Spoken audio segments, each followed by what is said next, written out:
Chapter 1. The sun goes down on the grass. The grass is moving. That is the first thing. Before you understand where you are, before you have any name for this place or any year to hold it in, there is the grass, and it is moving, a whole wide country of grass, bending all together under a wind that does not stop, that has not stopped, you feel, for a very long time. It runs in long, slow waves out toward a horizon so far away that the eye gives up before it reaches the edge. It hisses. That is the sound. A soft, endless hiss, the wind combing through 10,000 stems of dry autumn grass, and it is the loudest thing here, and it is barely a sound at all. You are standing in the open. You feel it in your skin before you understand it. There is nothing above you but sky, and nothing around you but distance, and the wind has the whole of you. It pulls at your sleeves. It pushes cold fingers down the back of your neck. It carries away your breath before you have finished breathing it. There is no wall anywhere. There is no tree. There is no edge to the world in any direction you turn, only the grass and the wind and the enormous failing light of the end of the day. And the light is failing now. To the west, the sun has begun its long fall toward the rim of the grass. It is a low sun, a wide, cold autumn sun, and it has turned the color of beaten copper, and it lays a long road of gold across the bending grass straight toward your feet. The shadows have grown impossibly long. Your own shadow runs out behind you for 30 paces and more, a thin, dark, stretched thing reaching back across the steppe toward the east, toward the night that is already gathering there, a deep, cold blue rising up out of the ground like water filling a bowl. The day is on one side of you and the dark is on the other, and you are standing in the narrow band of gold between them. Let your eyes go soft now. Let them rest on the far line of the land. And there, do you see it? Low against the horizon, where the gold is thinnest, a thread of smoke, pale gray, rising straight for a moment before the wind takes it and bends it flat, and then another a little further off, and another. Threads of smoke rising from the grass itself, it seems from nowhere, from the empty land, and they are the first sign you have that you are not alone out here, that somewhere ahead of you, in all this enormous emptiness, there are fires, and where there are fires there are people, and where there are people there is somewhere to be when the dark comes down. So you walk toward the smoke. The grass drags at your legs.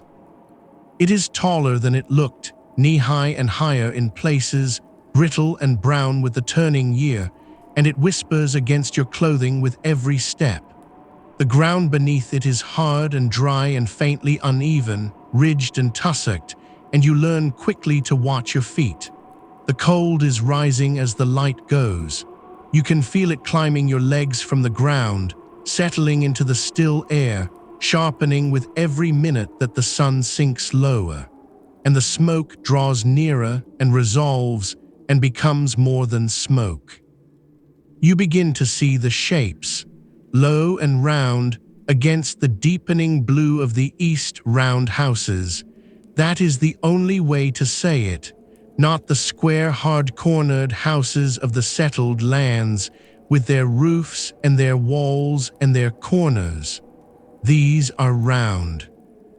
They are low domes sitting close on the grass, pale against the dark, perhaps a dozen of them spread across a gentle rise of ground, and from the top of each one rises a thread of that pale smoke, straight up into the still, cold air, where the wind catches it and carries it away east into the coming night. Round houses on the open grass. A whole small world of them, set down here in the middle of the emptiness, where this morning perhaps there was nothing at all, and where tomorrow perhaps there will be nothing again. And around the houses, the carts. You see them now as you come closer, great wooden carts, high-wheeled, drawn up in two long rows on either side of the cluster of round houses, like two low walls. They are not walls. There is no wall here, and there will be no wall tonight. But they are drawn up the way walls are drawn up, ranged in their rows about a stone's throw out on either hand, so that the camp sits between them as a thing sits between two cupped hands, and the long rows of carts give the eye something to hold, some edge, some shape, in all this open country where there is otherwise no shape at all. This is a Mongol camp. And the year, if you would like a year to hold, is somewhere in the 13th century. Let us say the years when the great Khan's name was on every tongue from the eastern sea to the gates of the western kingdoms, when the world had begun to be afraid of these people of the grass, and most of the world had never once seen them, and had no idea at all what their nights were like. We are going to spend one of those nights together, you and I, not a night of battles, not a night of conquest. The conquest is far away, somewhere beyond the horizon. The way a storm is somewhere beyond the horizon, you might hear of it, but you will not see it, not tonight. Tonight there is only this, a herding camp, on the open steppe, as the sun goes down and the cold comes up and the fires are lit against the dark. So come in. Come in past the rows of carts, into the circle of the camp, where the smoke smells of something other than grass now, something warm, something animal, a smell of burning that is not wood and not quite anything you have a name for, and we will learn its name before the night is through. Come in toward the nearest of the round houses, the one whose felt walls are catching the last of the copper light along their western flank and glowing faintly, softly, the color of warm milk. There is a fire inside it. You can see the light of it leaking out around the edges of the low door and up through the smoke hole at the top, a soft orange pulse against the felt. Someone is home. Someone has been home all the while, going quietly about the long work of the evening, and they would not be surprised to see a traveler come walking in out of the dusk, because out here a traveler is always coming in out of the dusk, and out here you do not turn a traveler away. There is no hurry now. Let the day go. Let the gold drain out of the west, and the blue rise up in the east, and the two of them meet overhead in a great spreading dome of darkening sky, where the very first star is already showing, small and white and steady, high up where the wind cannot reach it. There is nothing to do now but walk in toward the warm light, and breathe the strange warm smoke, and let yourself be taken in, the way the dark is taking in the whole wide country of the grass, slowly, gently, fold by fold.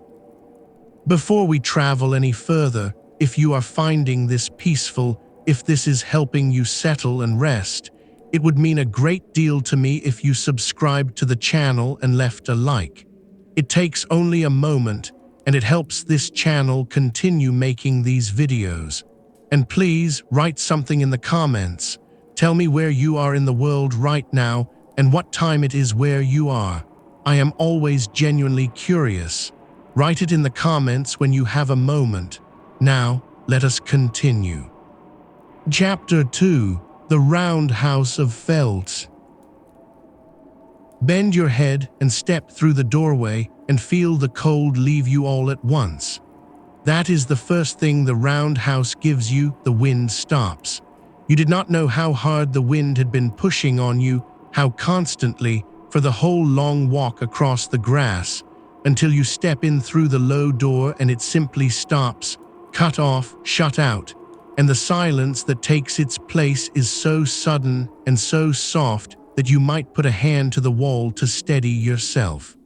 The air in here is warm.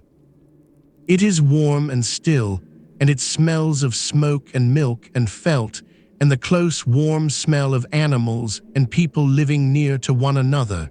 And after the bare, cold emptiness of the steppe, it wraps around you like a blanket pulled up to the chin. Let your eyes find the shape of it. The fire at the center throws a soft, moving orange light up the curved walls, and as your sight grows used to the dimness, you begin to read the house around you, and it is round. Of course it is round. It was round from the outside, and it is round from the inside, a single circular room, perhaps 5 paces across, perhaps 6, with no corner anywhere and no straight line except the few that stand against the curve, and the whole of it curves up and inward overhead to a ring of light at the very top where the smoke goes out. There is something restful in a room with no corners. The eye runs round and round it and never catches on anything, never stops, and the mind follows the eye round and slows. Reach out and touch the wall. It gives. That is the surprise of it. You expect from the outside something hard, something like the wall of a house, but your hand presses into something soft and thick and yielding, dense as a folded blanket and warm, faintly warm, holding the heat of the fire against your palm. This is felt. The whole house is made of felt, great thick sheets of it, wool beaten and pressed and rolled until the fibers lock together into a fabric with no weave and no thread. A fabric you cannot tear, that turns the wind and turns the rain and holds the warmth inside like a closed hand holds a coal. The wool came off the sheep of this very camp. The women of the household made it, laying the wool out and wetting it and rolling it, hour upon hour, dragging it behind a horse sometimes to press it, until the loose fleece became this thick, warm skin of a house that you can roll up and carry away on a cart. And the felt has been treated. Run your fingers along it and you may feel it, a faint smoothness, a faint slickness. The felt of the outer covering has been worked with milk, with sour milk and with fat rubbed into the wool so that the rain beads on it and runs off rather than soaking through, so that the wall sheds the weather and keeps its warmth. In many households this was the way of it. A house dressed in milk and tallow, white as bone on the outside in the daylight, glowing now in the firelight the color of old cream. But press a little harder, and behind the soft give of the felt you find the bones of the house. There is a frame under all this softness. Feel along the lower wall, and your fingers find slim wooden slats, smooth and worn, crossing one another in a diamond lattice, scissoring out around the whole circle of the wall. This is the lattice wall, and it is the cleverest thing in the whole clever house. It folds. Each section of it is made of these thin slats pinned together, where they cross with little pegs of hide or rope, so that the whole wall can be squeezed shut like a closing hand, folded down narrow to be carried, and then pulled open again like an accordion, stretched out into a tall standing lattice that makes the round wall of the house. Several of these folding sections stand linked together in a circle, and that circle is the wall, and on the day the camp moves, that wall folds down to nothing and rides away on a cart. Now lift your eyes to the roof. From the top of the lattice wall, long straight poles rise inward and up, dozens of them, leaning toward the center like the spokes of a wheel turned on its side, like the ribs of some great upturned basket.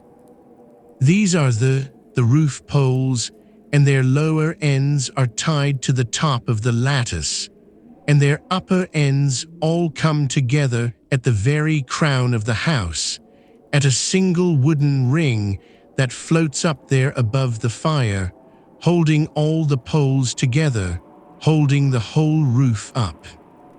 That ring is the crown of the house, the smoke hole, the one opening in all this closed, warm, felted world.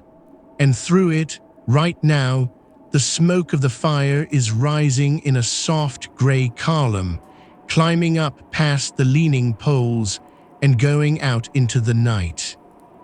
There was a churchman from the far west, a friar named William of, who traveled all the way across the world to the Mongol court in the middle of this century, and who wrote down, with the wonder of a man seeing a thing he had no word for, exactly what he saw.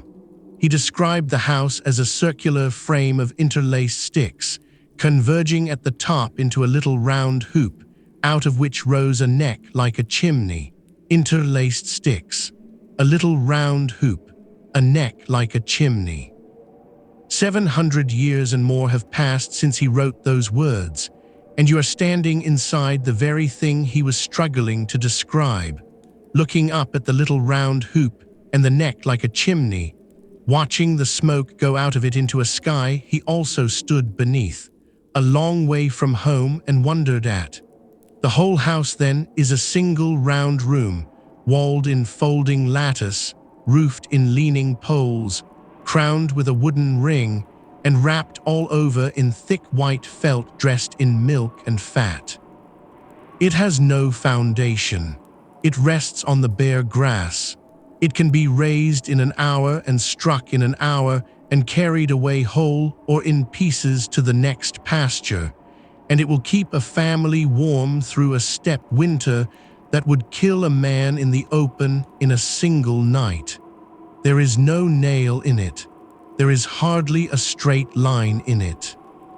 It is held together by rope and hide, and the clever crossing of slim wood, and the weight of the felt, and the pull of the poles against the ring, all the forces balanced one against another, so that the harder the wind pushes on the round low dome of it, the more firmly it sits upon the ground.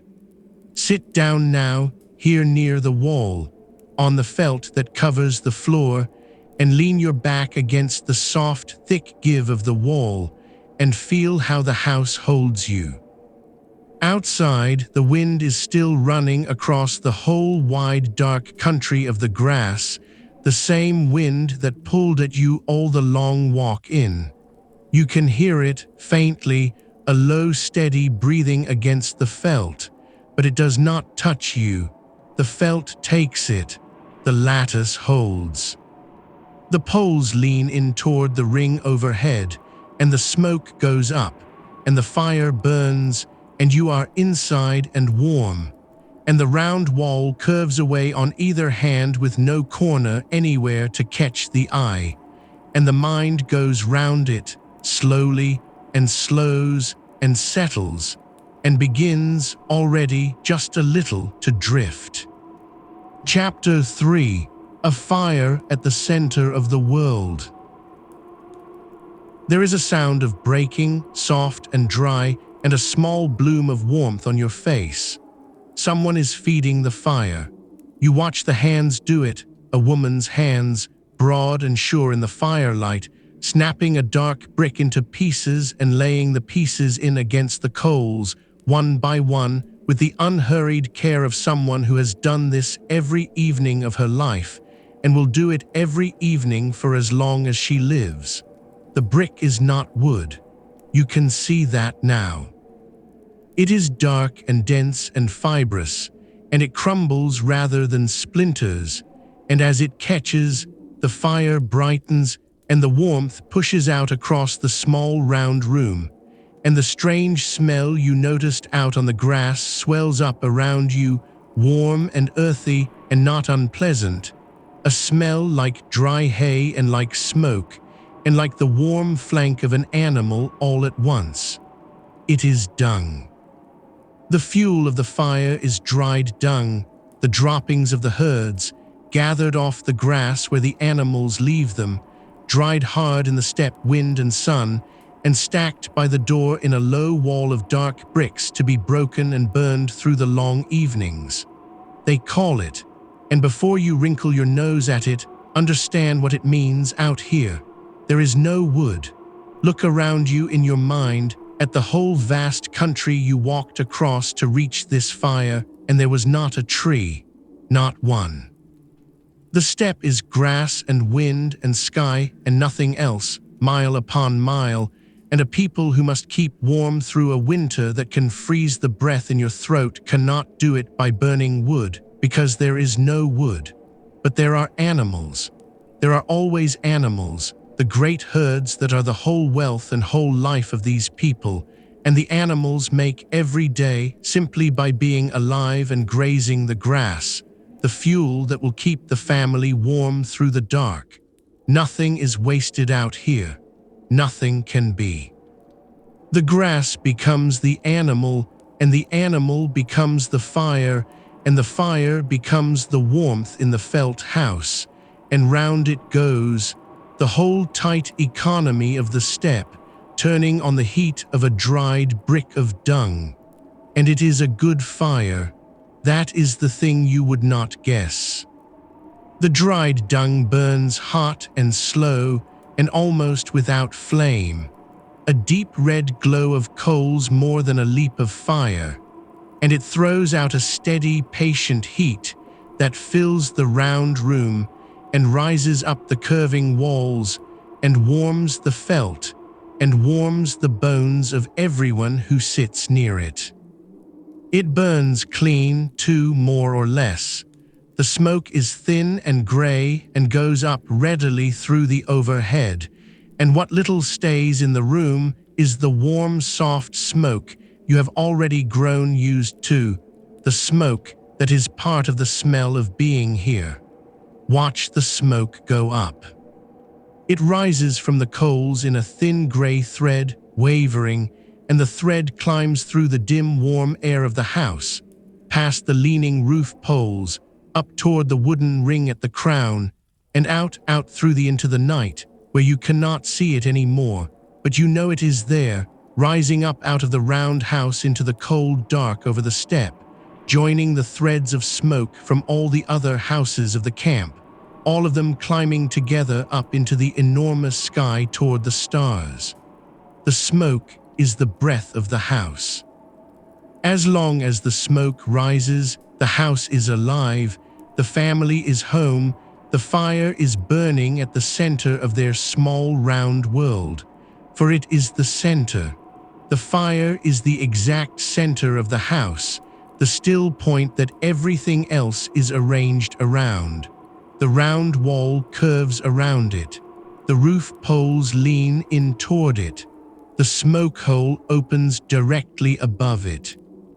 The whole house is built around the fire, the way a year is built around its seasons, and the family lives their evening turned toward it, faces lit, backs to the cold curved wall, and everything that happens in the round house happens in the firelight, in the circle of warmth that the fire throws.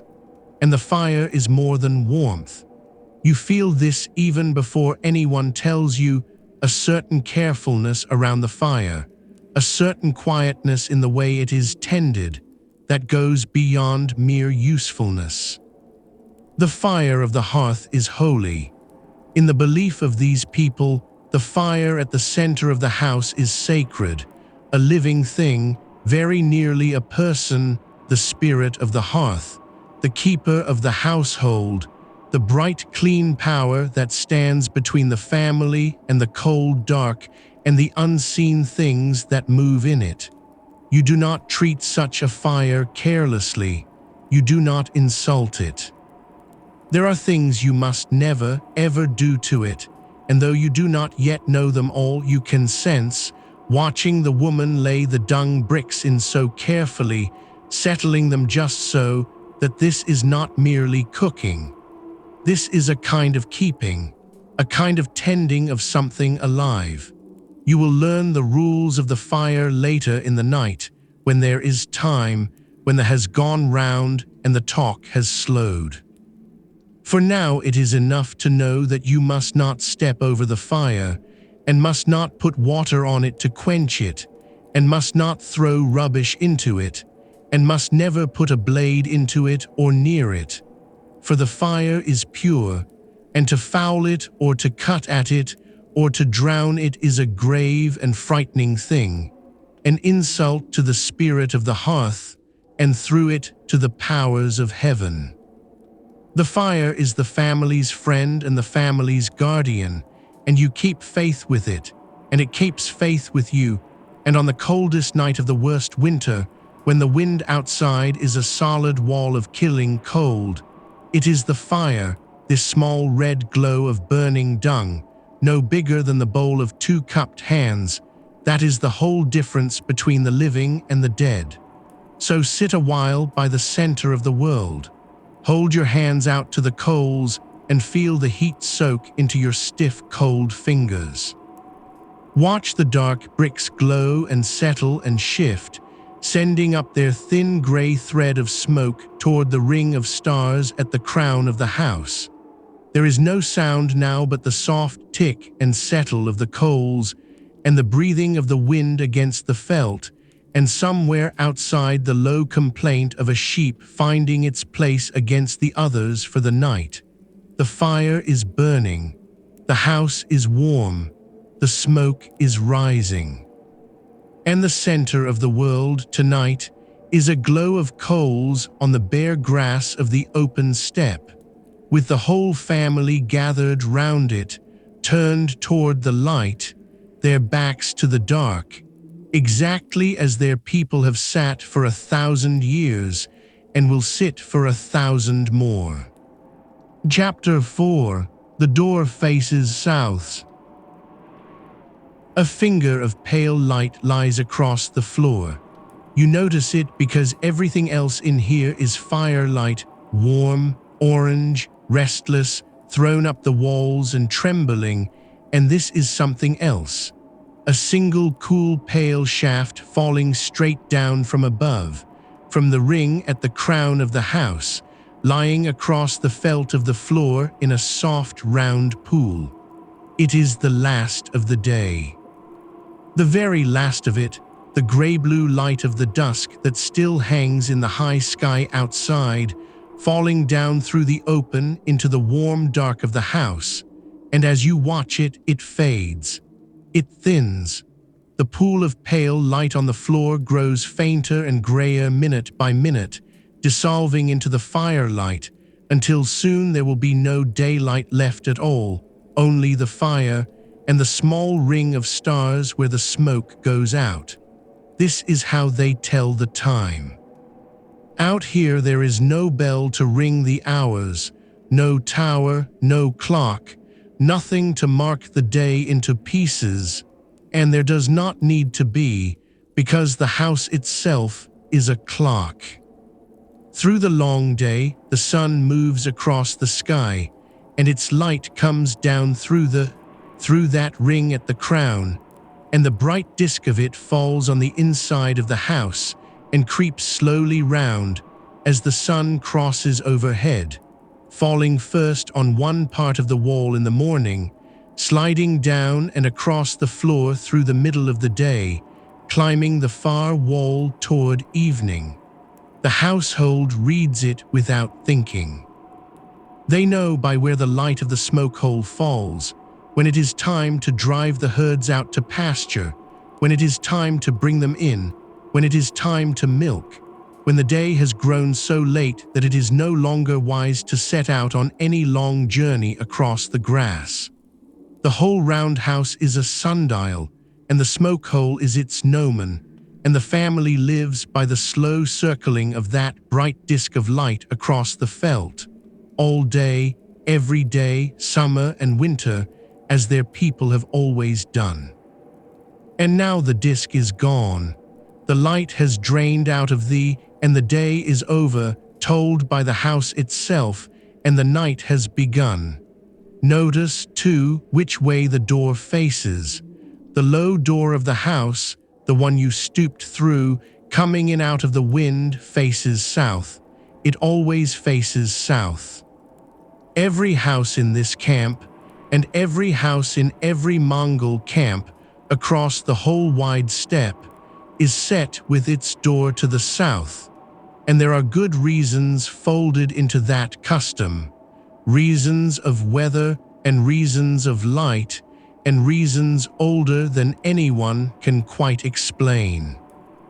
The south is where the sun is, through the short cold days of the steppe winter, low in the southern sky, never climbing high, and a door that faces south lets that low precious winter sun reach in through the doorway and lay its warmth across the floor, while the back of the house, the north wall, stands square against the cruel north wind that comes howling down off the cold lands at the top of the world. The house turns its open face to the warmth and its closed back to the cold. South for the door and the light and the way you come and go. North for the wall and the wind and the place of honor. And the house holds that orientation wherever it is raised, so that a Mongol stepping into any house in any camp anywhere on the steppe knows, without thinking, exactly where he is, knows that the door is south behind him, and the place of honor north before him, and the men's side west on his left, and the women's side east on his right. For the inside of the house is a little map of the world. This is the thing that takes some time to feel, sitting here in the firelight, but it settles on you slowly as you watch the family move about their evening, that nothing in this round room is where it is by accident. The house is not merely a shelter. It is an ordering of the world, a small round model of how things are and where things belong, and every person and every object has its proper place within it, fixed by custom so old that no one questions it any more than you would question which way is up. The fire is the center, the sun of this little world. The door is the south, the way in, the way the light comes. The back, the north, is the high place, the place of honor, where the head of the household sits, and where the most honored guest is seated, and where the holy things are kept. And the two sides divide the household between them, one side for the men and their gear, the other for the women and theirs, so that the whole life of the family is laid out around the fire, like the points of the compass laid out around the pole. There is a deep comfort in this, if you let yourself feel it. To live in a world with no walls, no towns, no fixed place, to carry your whole home on a cart and set it down on bare grass that was empty yesterday and will be empty again tomorrow, and yet to step inside that home and find the whole order of the cosmos waiting for you, fixed and sure, the fire at the center and the door to the south, and the place of honor to the north, exactly as it was in the last camp, and exactly as it will be in the next. The land outside changes every few weeks. The grass is new, the hills are strange, the river runs a different way, but the inside of the house never changes. The inside of the house is always the same small ordered world, the same map laid out around the same fire, and wherever the family goes across the whole enormous emptiness of the steppe, they carry that order with them, fold it onto a cart, and unfold it again, and are home. So let the last gray light die out of the smoke hole overhead, and feel the house close down around its fire for the night. You know now where you are. The door is to the south, at your back, shut against the dark. The place of honor is to the north, ahead of you, where the firelight reaches faintest. You are sitting in the round map of the world, by the sun at its center, and outside the felt walls the real sun has gone down and the real night has come, and the only light left in all the world, for a long way in every direction, is the glow of the fires inside the round houses of the camp. Each one a small warm center, each one ordered the same way, each one holding its family safe inside the map of how things are. Chapter 5. where everyone sleeps. A child yawns somewhere across the fire, a long unguarded yawn, and pulls a felt up over its shoulders. It is the first sign that the house is turning slowly towards sleep. The evening is long out here, but it is not endless, and as the fire settles to a steady glow and the talk grows quiet, and the cold deepens against the felt outside, the household begins, without anyone announcing it, to make ready for the night. And you watch and you learn where everyone sleeps, and you find that here too, as with everything in this round, ordered house, there is a place for each, and each is in their place. The beds are along the walls. There is no separate room for sleeping, there is only the one round room, the fire at its center and the curving wall all around, and so the beds are arranged around the edge of it, against the soft, thick felt of the wall, in the band of space between the fire and the lattice. Through the day, this space is for sitting and working and living. At night, it becomes the place of sleep, and the bedding that was folded and stacked against the wall through the day is brought out and spread, and the family lies down around the fire like the spokes of a wheel, feet inward toward the warmth, heads outward toward the wall, each in the place that custom and rank assign. Watch the bedding come out. Through the day it has stood in neat piles against the wall, folded felts, folded blankets, cushions stacked one on another, all squared away tidily, because in a house this small with a family this size, there can be no clutter, everything must have its place and be returned to it. Now the piles are taken down and spread.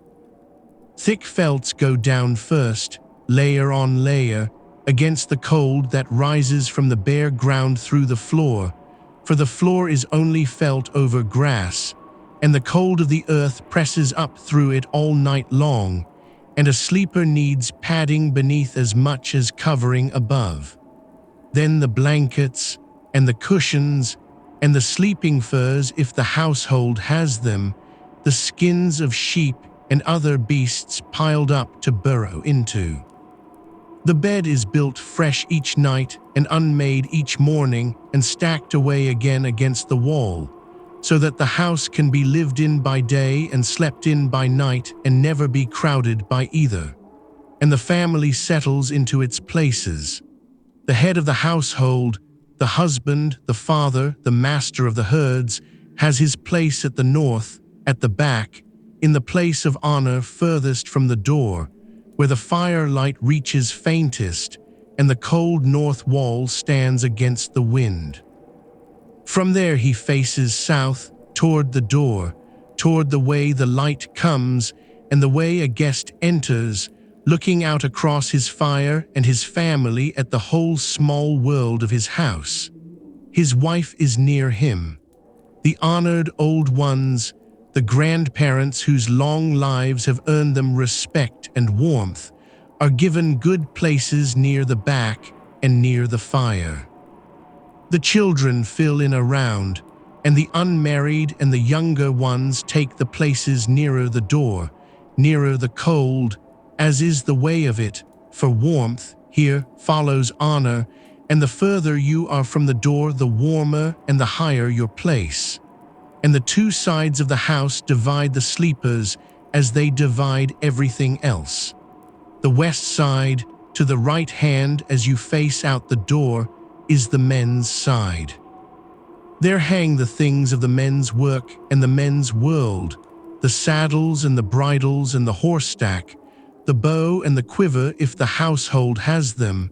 The great skin bag of that hangs by the door on the western post, the gear of riding and of herding and of the hunt. The men sleep and sit and keep their possessions on that side, and a man's saddle and tack are near his hand even as he sleeps.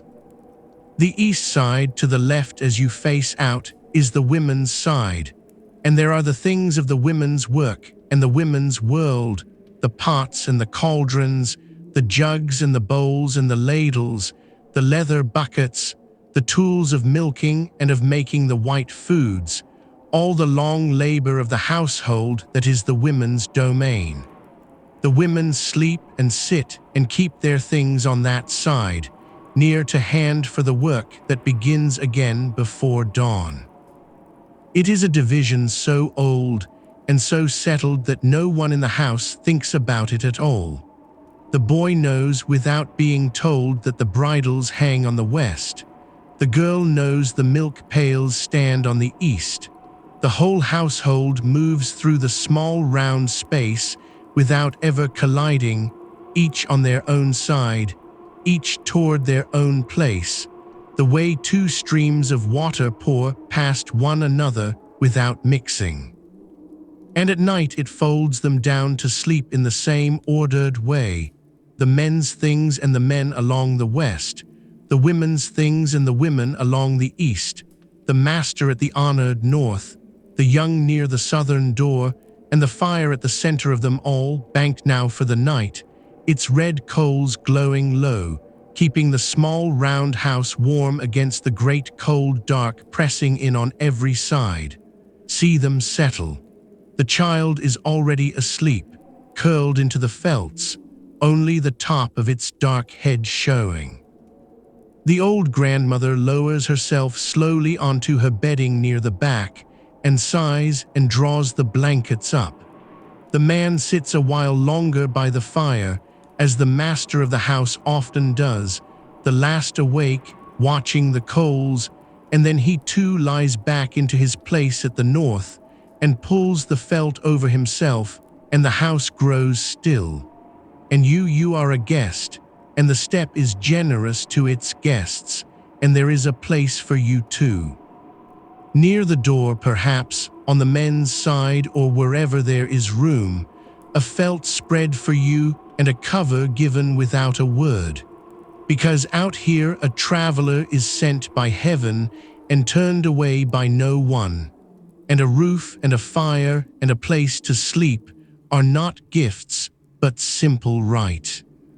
So spread your felt and lie back and feel the layered warmth of it beneath you and the weight of the cover over you, and the radiant low warmth of the banked fire at the center, and listen to the slow breathing of the sleeping family all around you in the round dark, and the wind walking over the felt of the roof, and let your own breath slow to join theirs, here in the round house, on the open grass, under the wheeling stars. Chapter 6. The White Foods. The first thing they give you is white, and cool, and faintly sour, and it tastes of summer. It comes in a wooden bowl, pressed into your hands by the woman of the house with a small nod that asks nothing and expects nothing, only that you drink, for a bowl is offered to every guest, always, the moment they are seated, and to refuse it would be a strange and graceless thing. You lift it. The bowl is old and smooth and worn pale at the rim by years of lips and hands. And the white food in it is cool against your mouth, and a little thick, and a little sour, and underneath the sourness there is the round, sweet richness of milk, and you drink, and it is good, better than you expected, clean and reviving after the long cold walk, and you understand at once why these are the foods these people love above all others. For these are the white foods. The white foods, the milk foods, the gifts of the herds, and they are the heart of the whole steppe summer, the food that the warm green months are made of, the food that a Mongol of this age would name first and most fondly if you asked what they ate. Milk and the thousand things made from milk. Milk fresh and milk soured, curds and cheese, butter and cream, dried milk and clotted milk, and the skin off the top of the boiled milk, and the great pale drink of fermented mare's milk that we will come to before long. The whole abundance of the dairy, drawn from the herds through the long days of summer when the grass is green and the animals are fat and the milk runs freely. That is the white foods, and they are not merely food. They are clean. They are auspicious. White is the color of purity and of good fortune and of heaven's favor, and the white foods carry that blessing in them, so that to offer a guest a bowl of something white is to offer not only nourishment but luck and welcome and goodwill. Watch how the milk becomes all its many forms. It begins, of course, with the milking, done at the right hours, read off the angle of the light through the smoke hole, the women going out among the gentle beasts with their wooden pails. The mares are milked many times a day, a little each time, the foal let to the mother to start the milk flowing and then drawn gently aside. The sheep and the goats and the cows give their milk too, each in its season. And then the long, patient work of turning the milk into things that will keep, because fresh milk does not last, and a people who must store the fat of the green summer against the hunger of the white winter cannot let a drop of it spoil. Some of the milk is soured, set aside in a vessel to turn thick and tart, a cool, sharp food for a hot day. Some is heated gently over the dung fire, and the rich skin that forms on the top of the warm milk is lifted off, a thick yellow-white clotted cream, the best and richest of all the white foods, saved for the children and the honored guests and the days of feasting. Some of the milk is churned for its butter, the fat beaten up out of it, golden and soft, to be stored in skins and used through the year. And some, much of it, is made into curd, the milk curdled and the solid white separated from the watery whey, and the curd then pressed and shaped and set out to dry. That is what hangs there, on the wooden frame by the wall. Do you see it? Small pale shapes, hard and dry, ranged on a rack in the warm air above the fire, drying. That is the dried curd, the white food that keeps. The curds are pressed into little cakes or lumps or thin slabs, and set out in the sun and the wind to dry hard as wood, and once dried they last for months, they last through the winter, they last on a long journey rolled in a bag, and a Mongol on the move can live a long way on a pouch of dried curd and a skin of milk, gnawing the hard sour-sweet stuff, softening it in the mouth or in water, drawing the goodness slowly out of it. The dried summer hung on a rack above the fire, waiting for the hungry months. Take one if it is offered. It is hard at first, hard as a pebble, and you must work it in your mouth, but as it softens it gives up its taste, sour and faintly sweet and deeply of milk, and it is the taste of the whole steppe economy in a single dry white lump, the grass that became the milk, that became the curd, that became this hard, pale stone that will feed a family through the dark of the year. Nothing is wasted. The milk that cannot be drunk fresh is soured, and the milk that cannot be soured is curdled, and the curd that cannot be eaten now is dried, and the dried curd waits on the rack for the day it is needed, months from now, in another camp, under another sky. This is the genius of the white foods, that they turn the brief green wealth of the summer grass into a store that will outlast the snow.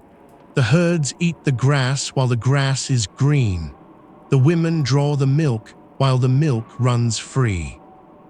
And then the milk is locked away in 100 clever forms, soured, clotted, churned, curdled, dried, so that long after the green has gone and the grass lies dead under the snow and the animals give little or nothing, the family can still reach to the rack above the fire and take down a hard white cake of the summer and eat.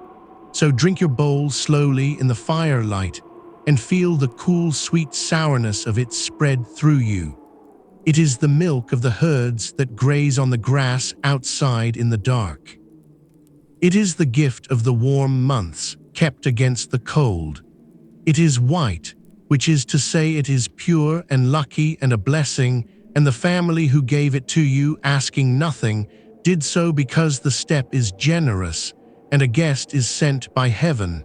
And a bowl of the white food in a guest's hands is a small bright sign that all is as it should be here in the round house, by the fire, on the open grass, in the warm and the dark. Chapter 7. The Bowl of. A new sound has begun, low and rhythmic, from the western side of the house. A soft, heavy slap, slap, slap. The sound of something being beaten in a vessel, patient and unhurried, and you turn toward it and find the master of the house at work over a great skin bag, and you have arrived at the one drink above all others that these people are known for. It hangs from the western post of the house, by the men's side, a large leather bag, a whole skin, swollen and full, and beside it a tall wooden churning stick, and the man takes up the stick and works it down into the bag, plunging and drawing,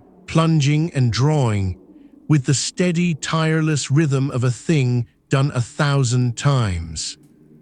The slap and suck of the liquid inside, the creak of the leather, the soft grunt of his breath.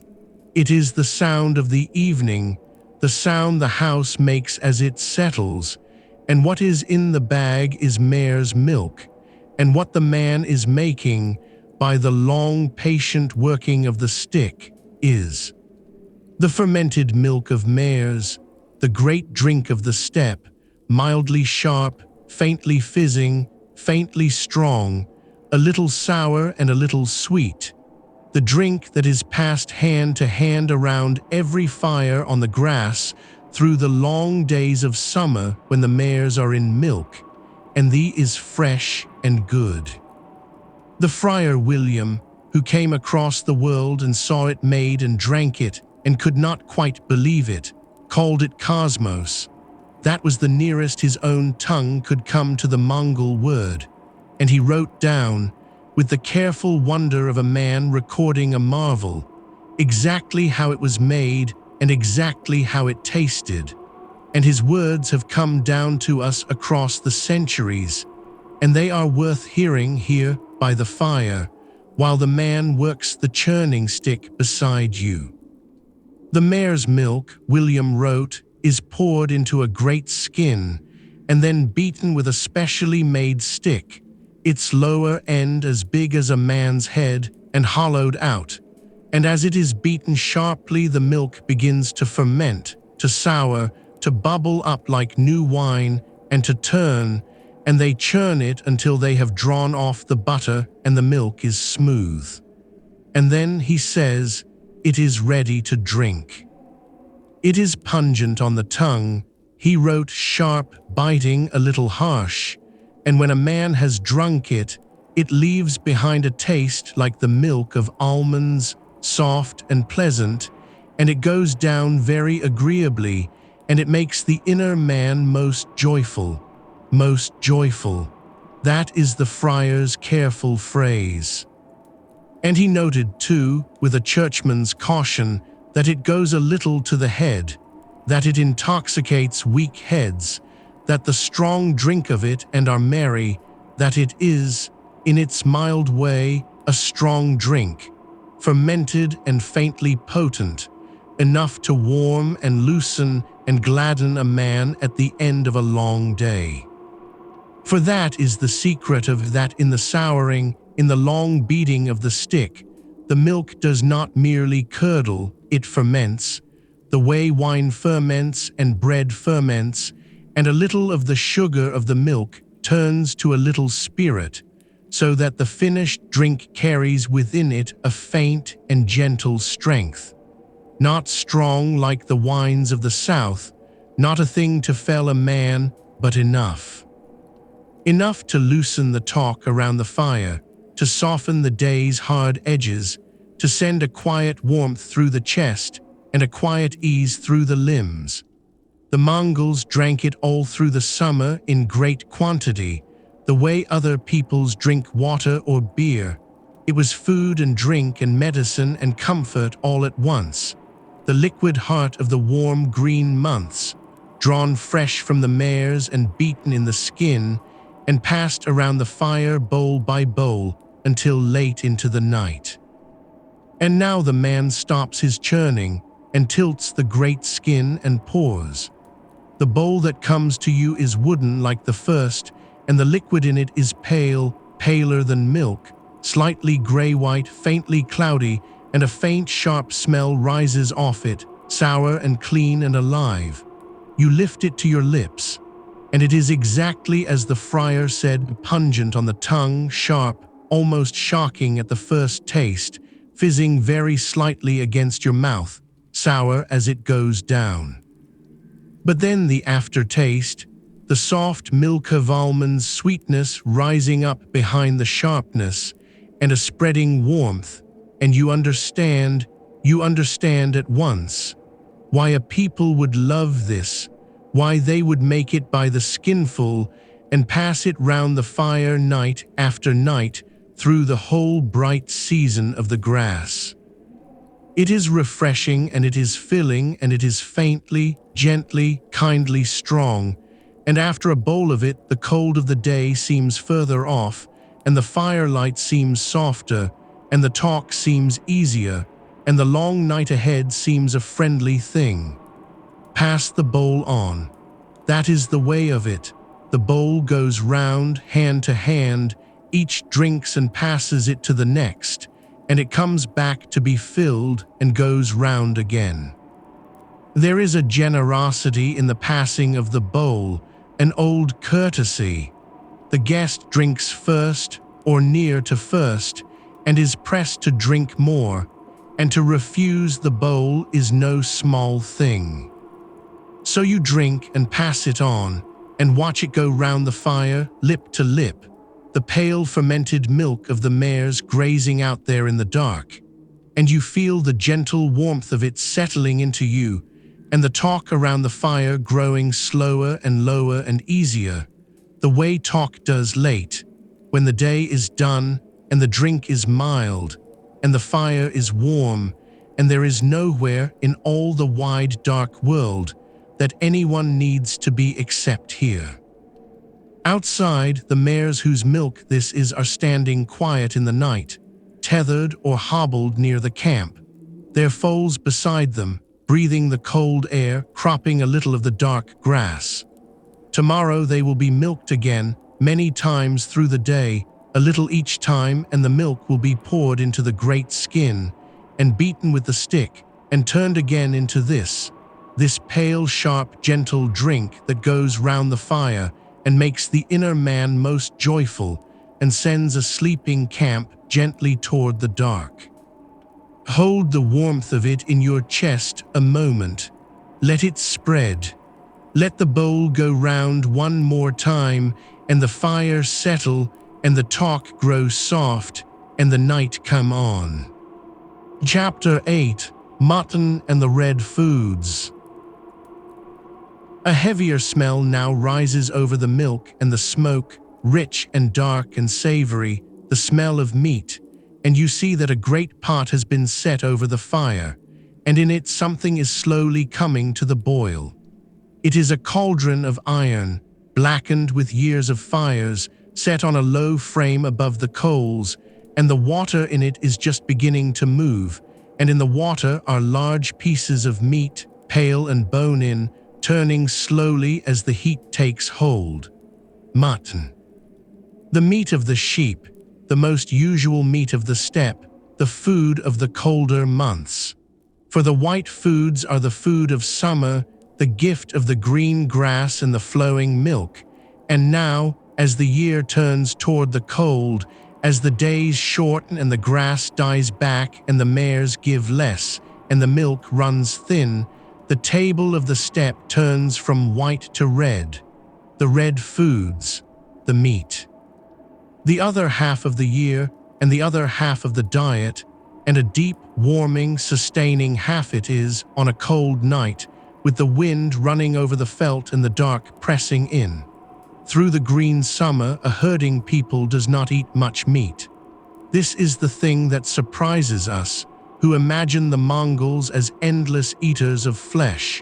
But in summer the herds are precious, every animal a piece of living wealth, and you do not eat your wealth while it is busy making milk and making more of itself. In summer the family lives on the white foods, on the curds and the milk, and the animals are spared. But as autumn comes on and the grass fails, and it becomes clear that not every animal can be carried through the winter on what little forage remains, then comes the time of slaughter, the great autumn killing, when the beasts that cannot be kept are killed, and their meat is taken, and the winter's store of red food is laid in, and nothing is wasted.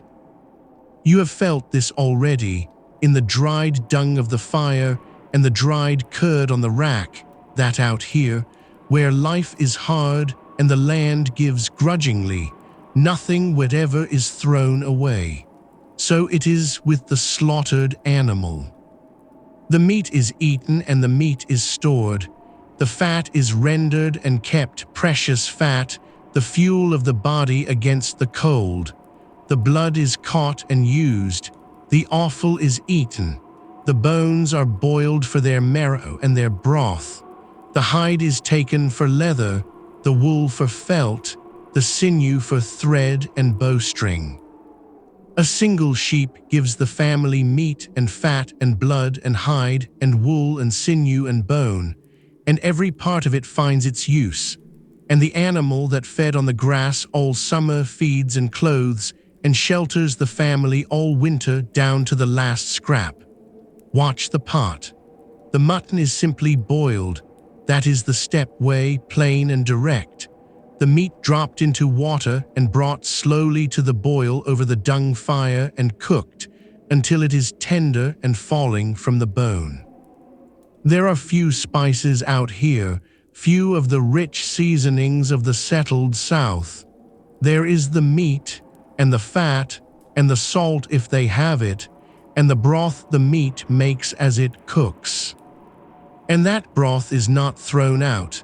It is drunk, hot and rich and fatty, a soup of the cooking water, sustaining and warming, and on a cold steppe night a bowl of hot mutton broth is a deep and serious comfort, the heat of it going down into you and spreading out through your cold limbs and your tired body like the fire itself taken inward. And much of the autumn meat is dried to keep. Some is cut into thin strips and hung up to dry hard in the cold, dry air, the way the curd is dried, until it is a dark, tough, wind-cured stuff that will last for months, and that weighs almost nothing borts, the dried meat of the steppe, the meat that travels. And here is a thing worth knowing, though we will not dwell on it, for this is a night of rest and not of war. This dried meat was the secret of how the riders of the steppe could go so far, so fast, so light.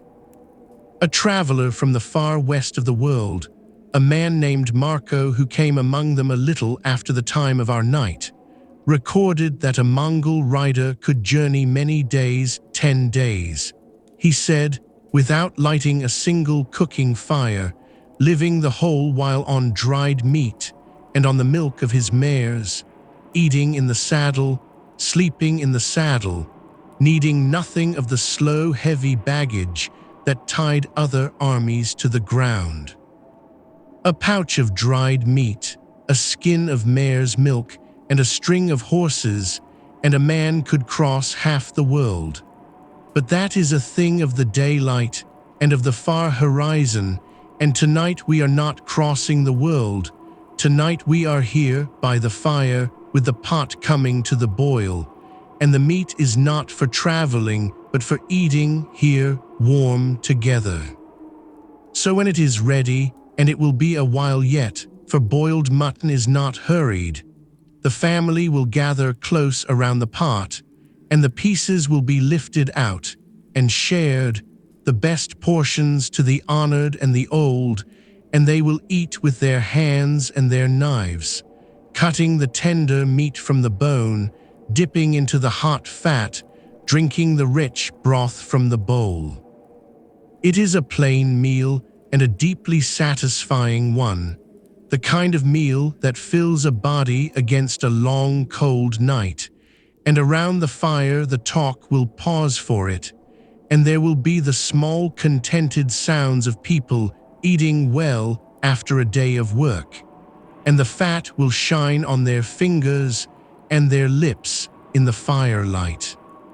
For now the pot only simmers, and the smell of the meat fills the round house, mingling with the smoke and the milk and the felt into the whole warm smell of being here, of being inside, of being fed and safe, while the cold dark stands off beyond the walls.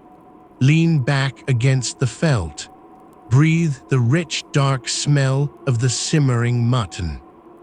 There is food coming and warmth, and the slow good company of the fire, and outside the night is deepening and the cold is hardening, and the stars are coming out in their thousands over the sleeping grass.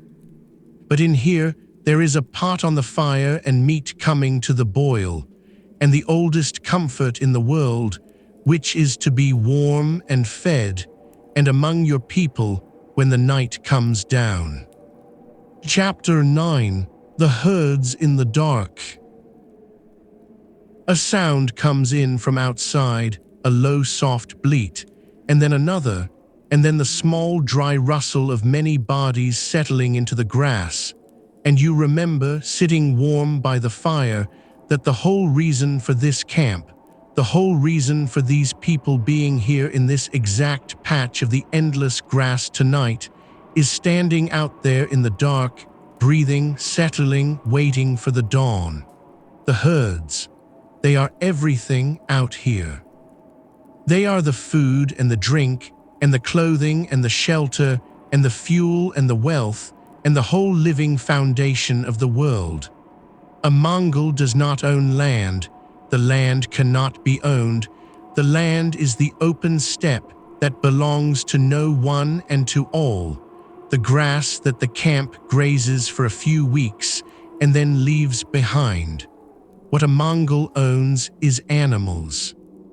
The measure of a family's wealth, the whole of their fortune, walks about on 4 legs and eats the grass and gives milk and meat and wool and hide and dung, and multiplies season by season into more wealth, or is struck down in a hard winter or a season of disease into poverty and hunger. The herds are the bank and the larder and the wardrobe and the fuel store of the steppe, all at once, all alive, all out there now in the cold and the dark. They speak of the 5 snouts, the 5 kinds of beast that a complete herding family keeps, each with its own gift to give. There are the sheep, the most numerous and the most useful, who give the wool for the felt and the meat for the pot and the milk for the white foods and the fat and the hide and the sinew, the very backbone of the whole economy. There are the goats, hardier than the sheep, who graze where the sheep will not and give milk and meat and the fine soft underwool. There are the cattle, and in the high cold places, the great shaggy ox of the mountains, with its heavy coat and its grunting voice, who give the richest milk and pull the heavy carts and carry the loads. There are the camels, the 2-humped camels of the cold deserts, who carry the greatest burdens across the driest land and give a strong rich milk and a warm coarse wool. And above all, dearest of all, there are the horses. The horses are not like the others. The other beasts are wealth and food and labor. The horse is something closer to family. A Mongol is born to the horse and lives on the horse and is buried near the horse. A child rides almost before it can walk. A man spends the better part of his waking life in the saddle, and the steppe pony, small and tough and shaggy and tireless, able to live out all winter pawing through the snow to the grass beneath, able to carry a rider all day and many days, is the most prized possession a family owns. The mares give the milk that becomes the geldings carry the riders, and a man's string of horses, his small herd of his own mounts, is his pride and his freedom and his standing among his people. Out there in the dark, hobbled or tethered near the camp, the horses stand quiet, and now and then one stamps or blows softly through its nose or shifts its weight, and the sound of it carries into the fire and is the most home-like sound in the whole steppe night. Listen now to the camp settling for the night. As the dark came down, the herds were brought in, not into the house mostly, but near, drawn close around the cluster of tents, where the watching eye and the dogs and the nearness of the fires give some protection against the wolves that hunt the open grass, and against the cold, and against the thieves that the night sometimes brings. The sheep and goats are bedded down close together in their soft gray mass, 100 small warm bodies pressed against one another for heat, and the sound of them is a low continuous murmur, a shifting, a blading, a rustling, that rises and falls all night like the breathing of some single great soft creature. The cattle stand or lie a little apart, dark heavy shapes against the stars. The horses are out at their tethers. The camels, if there are camels, fold their long legs and settle their great bodies down onto the grass with a groan, and over all of them the cold steppe dark, and the wind, and the wheeling stars, and some of the herd is not out in the dark at all.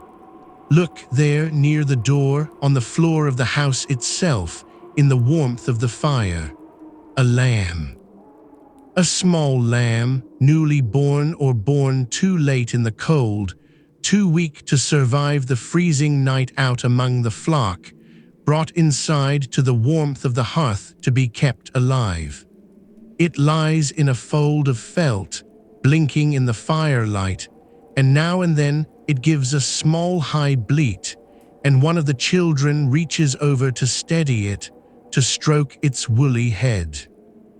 This is an old kindness of the steppe house, and an old necessity, the youngest and weakest of the beasts, the orphan lambs and the late kids, taken in out of the killing cold, and kept by the fire through the worst of the winter nights, sharing the warmth of the family, sometimes hand-fed, until they are strong enough to rejoin the flock. The animal that will one day give its wool and its milk, and its meat is, for now, a small warm guest by the fire, no different from you, brought in out of the dark and given a place near the warmth, because out here you do not let a living thing freeze in the night if you can help it. So the camp is whole now, drawn together for the dark. The people in the round houses around their fires, the herds bedded close around the houses, the lambs by the hearths, the horses at the tethers, the dogs lying watchful at the edges of the firelight, and the whole of it ringed by the 2 long rows of carts, and the whole of that set down small and warm and breathing in the middle of the enormous cold emptiness of the grass. From a great height, from up where the stars are, it would be a tiny thing, a faint scatter of orange points of fire, a small smudge of warmth and life, lost in the black immensity of the steppe that runs away unbroken in every direction to the edges of the world. But from here, from inside, by the fire, with the lamb bleating softly and the sheep murmuring beyond the felt and the horse stamping in the dark, it is the whole world, warm and full and complete, every creature of it gathered in and settled down and safe, for one more night, against the cold and the dark and the wolves and the wind. Chapter 10. the women who drove the wagons.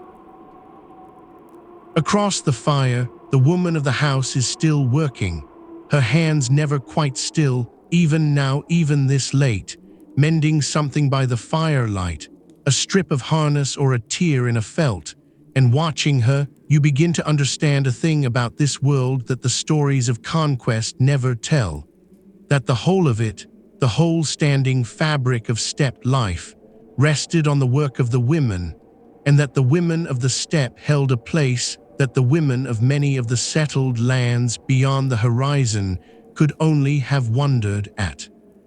For consider what a household is out here and who keeps it. The men ride. The men herd the horses and hunt and guard the camp, and when the Khan calls them, ride away to war.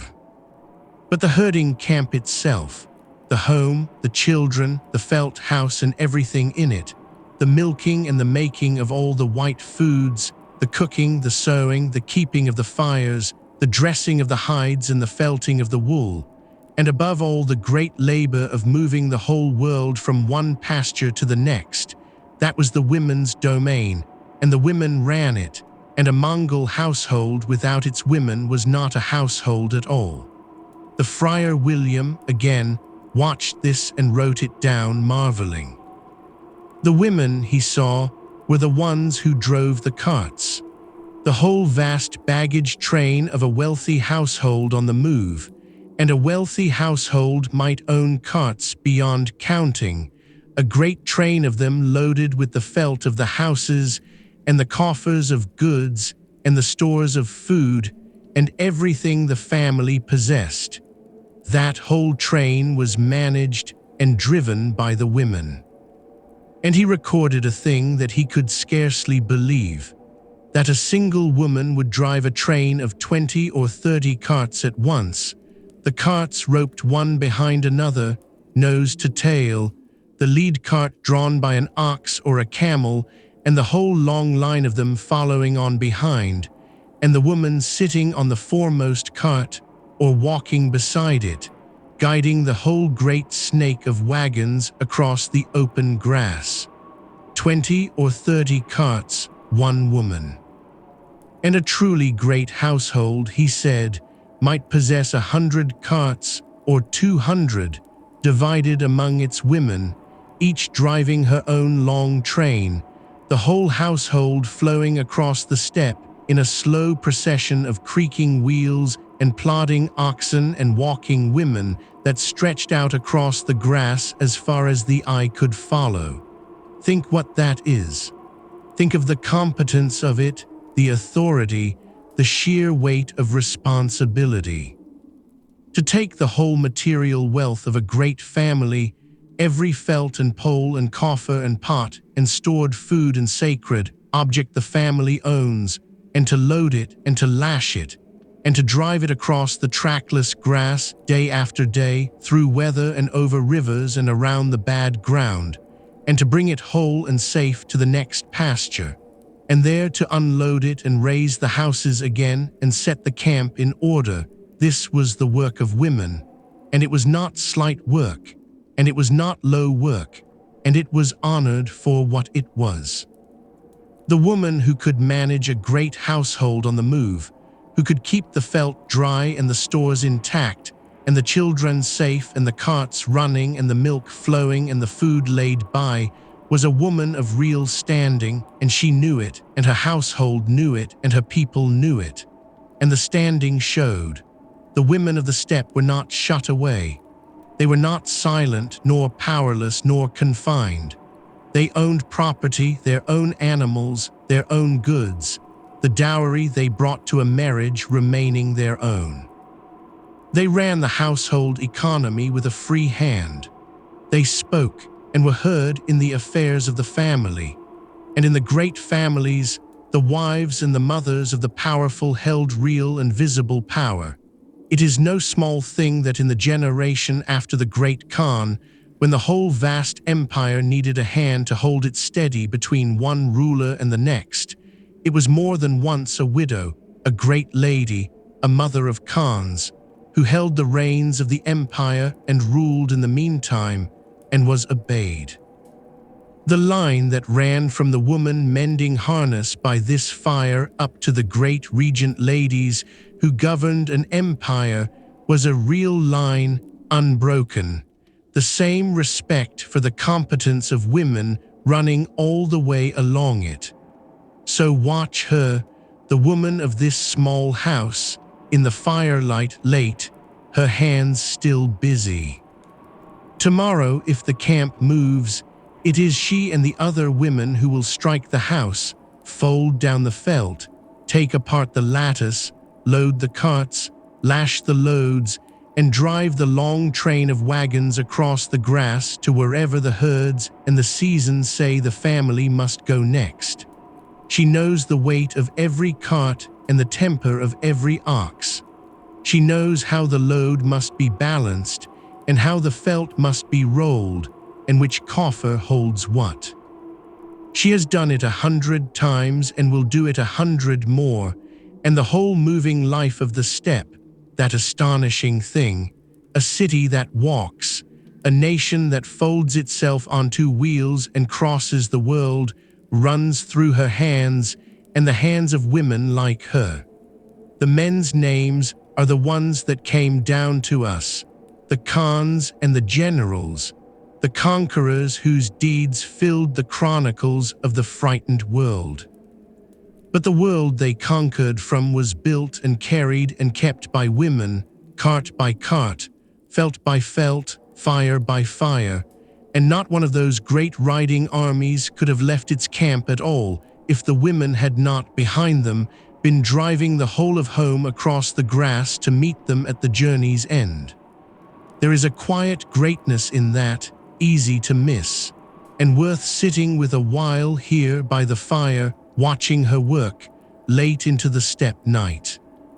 Chapter 11: The Eternal Blue Sky. Step outside the house for a moment, lift the felt at the door and bend your head and go out into the cold and look up. The sky has come out. While you sat by the fire, the last gray of the dusk drained away, and the night came down complete, and now the whole enormous dome of the heavens stands open above you, black and clear, and crowded with more stars than you have ever seen or imagined, stars in their tens of thousands, stars beyond counting, a great spilled wealth of them flung from horizon to horizon, the pale river of the galaxy itself smeared in a band of light clear across the top of the world. There is no other light. No town glows beyond the hills, because there is no town. No lamp burns anywhere on the whole black plain except the small orange eyes of the camp's own fires. And so the dark is total, and the stars are absolute, blazing, close, pressing down, and the cold steppe wind moves across the grass beneath them, and you stand very small under all of it, and you understand in your body, in a way you never could in a roofed and lamplit land, why these people held the sky to be the highest of all holy things. For this is the sky itself, the eternal blue sky, the everlasting heaven is the supreme power in the world of these people, the greatest of the holy things, the high God over all. Not a sky god who lives in the sky exactly the way the gods of other peoples live in their heavens, but the sky itself, the blue of the day and the black star-crowded blue of the night, the whole overarching dome of heaven, worshipped as the source and the order and the watching power behind all things, is above. Sees all, knows all, orders all. The turning of the seasons, the running of the wind, the falling of the rain and the snow, the fortune of men and the fate of empires, all of it flows down from the eternal sky, and a Mongol lifting his eyes to the heavens lifts them to the face of the highest power he knows. And below, beneath your feet, under the grass, the broad, patient-bearing earth is the other half of it. The earth, the great mother, who is sometimes called, the ground that holds up all living things, that grows the grass, that feeds the herds that feed the people, the lower power answering the upper, the mother answering the father, the earth answering the sky. Between them, between the eternal sky above and the bearing earth below, the people of the steppe live out their small lives, born of the earth and watched by the sky, and at the end laid back into the earth beneath the watching sky, and the whole of existence is held in that great simple frame. Heaven above, earth below, and the living caught warm and brief between them. Think what this faith meant to a roofless people. Other peoples built temples, raised great roofs of stone over their gods, shut the holy up inside walls, came to it through doors and along aisles, in the dim-colored light of windows. But these people had no walls and built no temples, and their holiest thing was the one thing that could never be roofed over, that stood open above them every hour of every day and every night of their lives, that traveled with them wherever they went, and could not be left behind or carried away, the sky. A people who carried their houses on carts and set them down on bare grass and owned no fixed place in all the world were yet never, for a single moment, out of the presence of their God, because their God was the very heaven over their heads, and they had only to lift their eyes. The smoke of every hearth fire, rising up through into the night, rose up toward, a thread of the household's life climbing always toward the watching sky. And this is why the smoke hole mattered so, at the crown of every house. It was the eye of the house turned up to heaven, the one opening through which the inside of the world and the outside of the world, the warm human center and the vast holy sky, stayed always joined. Through the smoke went up too.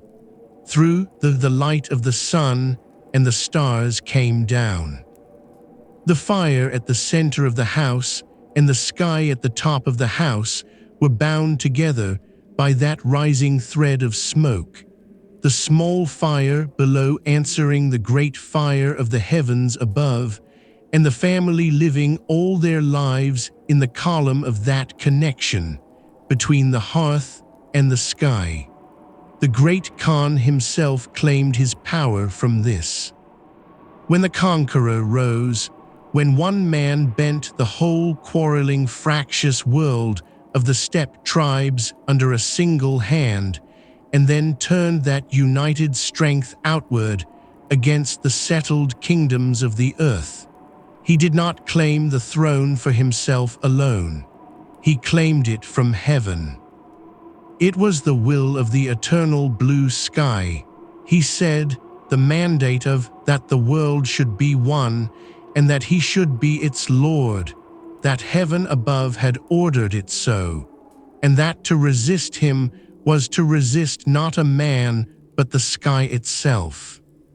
Whether men believed it or feared it or merely used it, the claim ran through the whole age, that the great empire was heaven's work, decreed by the eternal sky, and that the small herding families on the grass and the great conqueror in his vast tent and the trembling kings beyond the horizon were all alike under the one watching heaven, which had ordered all of this and saw all of this and would have its way. But you need none of that, standing here in the cold under the stars. You need only look up. The great claims of Khans are far away beyond the dark horizon. Here there is only the sky, the real and immediate and overwhelming sky, blazing with its uncountable stars, arching from edge to edge of the black world, breathing its cold wind across the grass, and the small warm fires of the camp beneath it, and the smoke of them rising up, thread by thread, toward the blaze. Stand a moment longer in the cold. Let the sky have you. Let it press down its huge silence and its huge light. And then bend your head and lift the felt, and go back into the fire, carrying the sky with you in your eyes, the way these people carried it all their lives, the eternal blue sky over the round house, over the sleeping camp, over the whole vast breathing dark of the grass. Chapter 12: Fire, Water, and the Spirits. Back inside in the warmth, you reach without thinking to toss something into the fire, a scrap, a bit of waste from the meal, and a hand catches your wrist gently, firmly, and stops you. And in the face that turns to you there is no anger, only a quiet seriousness, a small shake of the head. Not into the fire, never into the fire. And so you learn by being stopped, the first of the rules that govern this small round world, the unseen laws that order the night as surely as the felt walls order the space. For the steppe is full of powers, and a wise person keeps faith with all of them, the fire first. You have felt already how the fire is tended, how carefully, with what something more than care, and now you learn why and what is forbidden. The fire of the hearth is holy, alive, a spirit, the bright guardian of the household and a pure intermediary between the family and the high powers of heaven. And so you must not insult it. You must not throw rubbish or waste into the fire, for that fouls the pure thing. You must not pour water on the fire to quench it, for water against the holy flame is a violence, a drowning of the spirit. You must not put a knife or any blade into the fire, nor use a blade to take meat from the pot or to stir the coals. For to bring iron and edge against the fire is to wound it, to threaten it, and that is among the gravest of offenses. You must not step over the fire, nor step over the hearth, nor lean across it carelessly. The fire is to be fed and warmed by and honored, and never struck at, drowned, cut, fouled, or scorned. These are not quaint customs. To the people of this house they are as real and as serious as the law of any land, and a guest who breaks them, even in ignorance, has done a frightening thing and must be set right gently by a hand on the wrist. And the water. Out on the grass, the camp draws its water from a stream or a spring nearby, and that water, too, is holy and hedged about with rules. You must not foul running water. You must not wash in the stream, nor wash your clothing in it, nor pour anything unclean into it. You must not pollute a river or a spring or any living water, for the water is a power and a gift and a holy thing, and to defile it is to offend the spirit of the place and to bring down misfortune. So strong was this reverence that it is said the great Khan's own law, the code by which the empire was ruled, set heavy punishments on the fouling of water, that a man might pay with his life for defiling a running stream. This is the truth behind a tale you may have heard, told wrongly, that the Mongols never washed, that they were filthy, that they let the dirt stay on them out of some savagery. That is not the truth of it. The truth is reverence. In a dry land where clean water is precious and holy, you do not squander it and you do not foul it.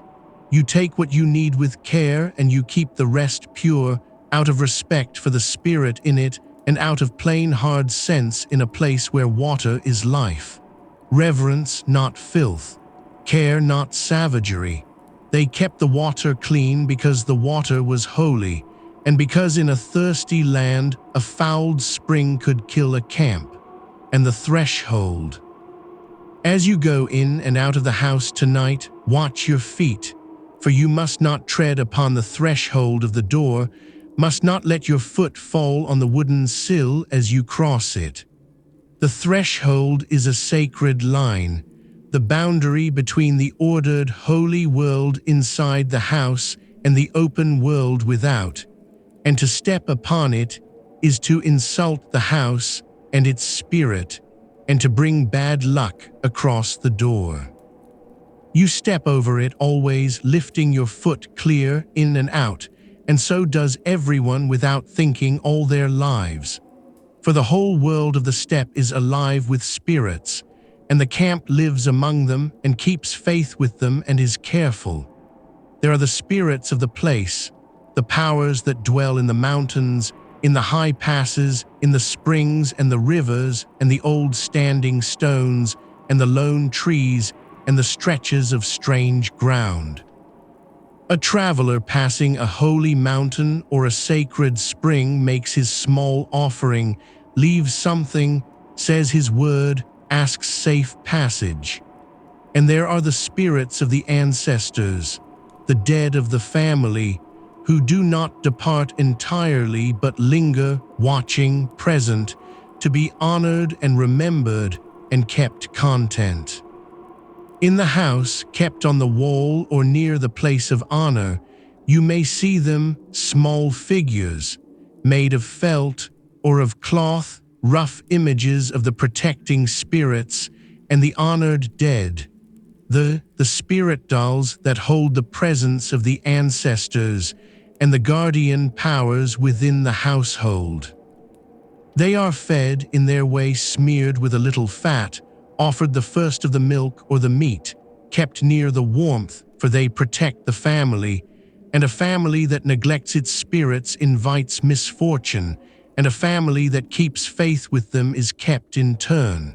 So this is the unseen order of the night, beneath the seen order of the felt and the fire.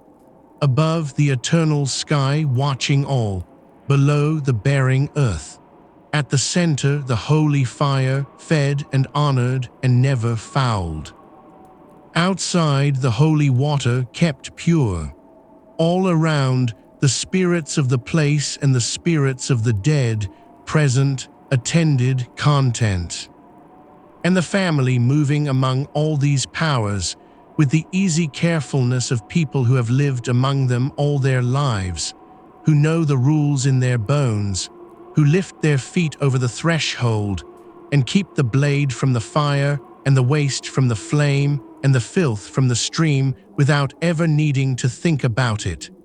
The way you breathe without thinking, because it is simply the shape of the world, and the world is full of powers, and a wise person keeps faith with all of them. Sit back down by the fire, then carefully your feet clear of the hearth, your hands keeping their scraps to themselves, and feel the rightness settle over the small ordered room. Everything is in its place, the seen and the unseen alike. The fire burns pure. The water runs clean beyond the felt. The spirits keep their watch from the wall, and under the great watching sky, the family sits warm and right with all the powers of the world, and the night is safe. Chapter 13. The Shaman by the Hearths. There is a man by the fire you have not noticed until now, sitting a little apart, very still, and when he moves, the others grow quiet, and you understand that this is someone the camp holds in a particular regard, half honored and half feared, and that something is about to happen at the hearth that is older than anything else you have seen tonight. He is the shaman. Though the people call him, or where it is a woman who holds the power, and he is the nearest thing the steppe has to a priest, though he is not like any priest of the settled lands. He keeps no temple, for there are no temples. He reads from no book, for the steppe has no books. He is not set apart by long schooling in doctrine, but by something stranger and more personal, a calling, a sickness sometimes, a vision, a power that came upon him and marked him out and taught him to walk between the world of the living and the world of the spirits, to carry messages across that border, to ask the powers their will and bring back the answer. He is the camp's bridge to the unseen. When there is sickness that will not lift, when there is a hard choice to be made, when the camp must know whether to move or to stay, whether the journey is blessed or cursed, whether the sky is angry or content. It is to the shaman that they turn, and it is the shaman who asks, and the asking is what you are about to witness. Watch him prepare. He takes up a bowl of the pale fermented milk, the drink of the fire circle, and he sprinkles it, a little at a time, onto the hearth, onto the holy fire, an offering to the spirit of the flame and to the powers above and below. The fire hisses faintly where the drops fall. He sprinkles it too toward the four directions, toward the door and the back and the two sides, and toward the smoke hole overhead, feeding the spirits, opening the way, asking the powers to draw near. And then he begins.